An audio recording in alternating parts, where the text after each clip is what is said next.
Thank you so much. तो शुरू करते हैं। वैसे अगर आज मेरा कोई जोक नहीं चलता है तो उसका मतलब ये नहीं है कि मेरा जोक खराब है। आपका सेंस ऑफ ह्यूमर खराब है, गलती आपकी है, मेरी नहीं। स्टार्ट करने से पहले एक डिस्क्लेमर दे देता हूँ कि अभी जो मैं कहानी सुनाने वाला हूँ इसका किसी भी जीवित या मृत व्यक्ति से संबंध होना मैजिक संजोग नहीं है, ये सत्य घटना पर आधारित है। तो हाल फिलहाल में मेरा एक दोस्त शहीद हो गया, शादी हो गई बेचारे की। तो शाम 5 बजे का उसका बारात का प्रस्थान था।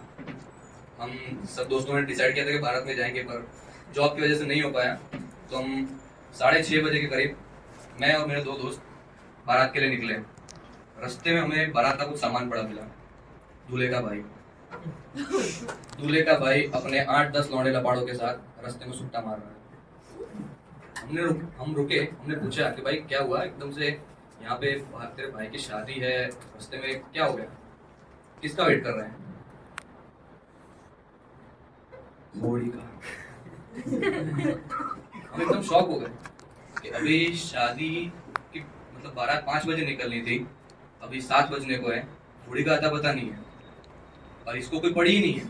3 घंटा बाद ऑलरेडी लेट है, इसको घंटा फर्क नहीं पड़ रहा है। क्या हम थक के वेन्यू पे पहुंचे। वेन्यू पे पहुंचने से मतलब शादी के जो इनविटेशन कार्ड था उसमें लिखा था कि भोजन का समय शाम 7 बजे से आपके आगमन तक। कुछ लोगों ने इसको बहुत ज्यादा सीरियसली ले लिया था और किसी के भी आगमन का वेट किए बिना खाने पे ऐसे टूट पड़े जैसे ज़ॉम्बीज़ ने आदमजात को सूंघ लिया हो। हम पहुंचे, हमारी हिम्मत ही नहीं हुई आगे बढ़ के कि खाना लें, तो हम खड़े रहे थोड़ी देर के, चलो ठीक है थोड़ा वायरस का असर खत्म होता है तब हम आगे बढ़ते हैं। उतने में ही 3 बच्चों ने वहाँ रास्ता काट दिया। अब एक तो ये समझ में नहीं आता है कि बच्चों को ऐसे फंक्शन में पता नहीं कौन सा माल भुगा के बेचते हैं। दौड़ते ही रहते हैं, साले भागते ही रहते हैं, क्यों भाग रहे हैं, क्या करना है, इसके पीछे दौड़ना है, उनको खुद को नहीं पता है। मैंने एक बच्चे को रोक के पूछा भी कि भाई क्यों भाग रहे हैं? 2 मिनट वो भी सोचा, यार बात तो सही बोल रहा है, भाग क्यों भाग रहे हैं? फिर साला क्यों विचार करके भाग गया। 2 बच्चे दौड़ते दौड़ते टकराए भी थे, पर माल का असर इतना तेज था दोनों में से किसी को कुछ नहीं हुआ। ऊपर से एक ने उठ के अगले को चॉकलेट दे दिया। मैं फुल रेडी हो गया कि अभी पिन करेगा और 1 2 3 कर दूंगा। अब तक रात के 10:30 बज चुके थे। बारात की हल्की हल्की पास आने की आवाज हमको आने लगी थी कि बारात नजदीक है। तो हमने सोचा खाना बाद में रखते हैं, पहले बारात में नाच के आते हैं।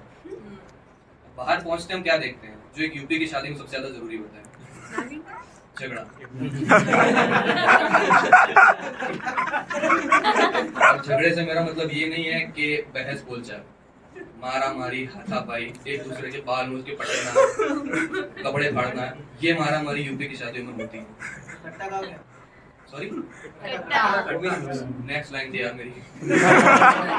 मैं भी कट्टे का वेट कर रहा था कि, लेकिन अफसोस कट्टा निकला नहीं। जितना मूड मेरा अंदर खराब हुआ तो ज़ॉम्बीज़ को देख के सारा पैसा यहाँ वसूल हो गया था मेरा।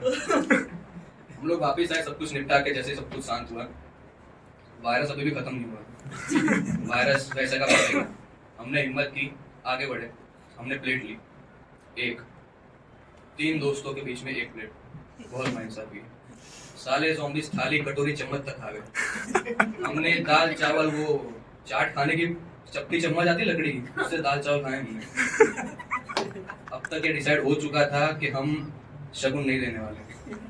पूरा एकदम डिसाइड कर लिया था कि दोस्त की शादी भले 1 रुपया नहीं देंगे शगुन में, लेकिन दोस्ती बहुत बेशर्म होती है। बेशर्मी की हद वहां से शुरू हुई कि हमने शगुन नहीं दिया। दोस्त ने लिस्ट में देखा होगा कि दोस्तों का शगुन नहीं आया है, उसको इतना बेशर्म साले ने QR भेज दिया कि भाई इस पे पेमेंट कर देना। हद यहाँ खत्म नहीं हुई, हम उससे भी बड़े बेशर्म, हमने आज तक पेमेंट नहीं किया। Thank you guys, that's been my time.